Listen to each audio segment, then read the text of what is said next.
Hey guys, welcome to all of you student. जैसा कि आप सबों के मन में सवाल है कि क्या क्लास 12th के एग्जाम होंगे या कैंसिल आउट हो जाएंगे। जैसा कि सूत्रों से पता चल रहा है कि क्लास 12th के एग्जाम कैंसिल होने वाले हैं। क्लास 12th का एग्जाम अभी कोरोना का जो स्थिति है उसमें करा पाना गवर्नमेंट के लिए आई थिंक ये पॉसिबल नहीं है। हाँ, अभी सवाल आ रहे हैं कि क्या स्टूडेंट्स अगर क्लास 12th के एग्जाम नहीं होते हैं तो किस बेसिस पे वो हायर स्टडीज में एडमिशन लेंगे। तो सवाल बहुत ही लाजमी है और यही स्थिति गवर्नमेंट के पास है। गवर्नमेंट भी सोच रही है कि क्लास 10th में तो हम लोगों ने मार्क्स को डिस्ट्रीब्यूट कर दिया और इजीली स्टूडेंट्स को प्रोवाइड कर दिया मार्क्स, लेकिन क्लास 12th के अगर एग्जाम नहीं मिलते हैं तो उनको हायर स्टडीज में या हायर एकेडमिक में एडमिशन लेना डिफिकल्ट हो जाएगा। तो किस बेसिस पे मार्क्स का डिस्ट्रीब्यूशन करें, क्योंकि स्टूडेंट्स अटेंडिंग में और नॉन अटेंडिंग। जो भी स्टूडेंट अटेंडिंग है क्लास 11-12th में वो स्कूल से क्लासेस कर रहे हैं उनके लिए तो दिक्कत नहीं है, लेकिन जो स्टूडेंट नॉन अटेंडिंग है उनके लिए प्रॉब्लम यह है कि बहुत सारे स्टूडेंट्स हैं जो कि क्लास 11th का एग्जाम भी नहीं देते हैं और वो क्लास 12th में आ जाते हैं। वो हर चीज़ स्कूल मैनेज करती है।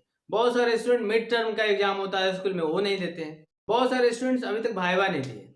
तो इन सारी पहलुओं पे हम लोग बात करेंगे किस बेसिस पे मार्क्स का डिस्ट्रीब्यूशन होगा। हालांकि ऑफिशियल क्लैरिफिकेशन 1 जून को आएगी, लेकिन ये ऑलमोस्ट 99% चांसेस है कि एग्जाम नहीं होंगे और क्लास 12th का भी वही स्वरूप होगा मार्क्स का डिस्ट्रीब्यूशन जो क्लास 10th का होगा। हाँ, क्या चेंजेज होंगे उन सारी पहलुओं पे हम लोग बात करेंगे। पहली बात करेंगे हम लोग कि किस बेसिस पे मार्क्स मिलेंगे, ये सवाल आता है। पहले ये 5 डिफरेंट बेसिस है, इस पे मार्क्स मिलेंगे।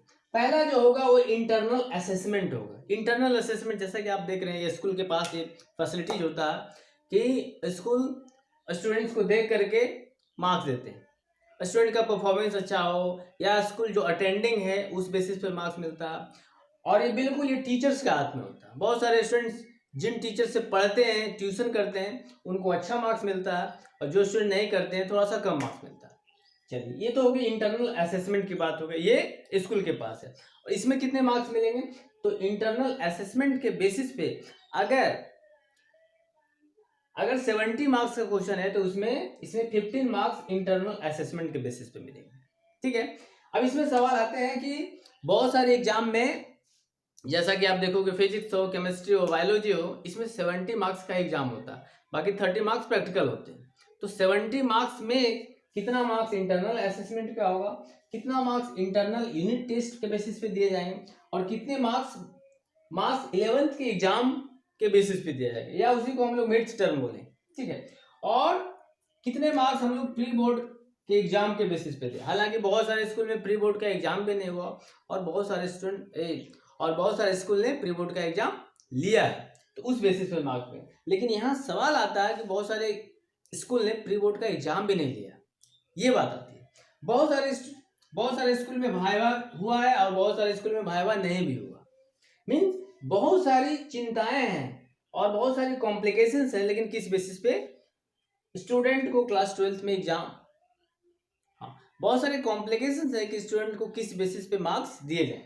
चलिए, अब सवाल आता है अगर 70 मार्क्स का क्वेश्चन आता है, 2 मार्क्स हम लोग 2 पार्ट्स में डिवाइड कर देते हैं, अगर 70 मार्क्स का हो या और 100 मार्क्स का, है ना, किस बेसिस पे मार्क्स का डिस्ट्रीब्यूशन होगा। अगर 70 मार्क्स का एग्जाम होता है तो इंटरनल असेसमेंट के बेसिस पे उस पर 15 मार्क्स इंटरनल असेसमेंट के बेसिस पे 15 मार्क्स मिलेंगे। अब सवाल आता है इंटरनल यूनिट टेस्ट। अब आता है कि बहुत सारे स्कूल में स्टूडेंट लोग यूनिट टेस्ट देते हैं क्योंकि हमेशा 1 मंथ 2 मंथ पे एग्जाम होते रहते हैं। उस बेसिस पे जितना मार्क्स आता है उसका एवरेज कैलकुलेशन करके मार्क्स बैठा दिया जाएगा। तो ये हो गया यूनिट टेस्ट के बेसिस पे कितने मार्क्स मिलेंगे, तो यहाँ भी यूनिट टेस्ट के बेसिस पे 20 मार्क्स मिलेंगे।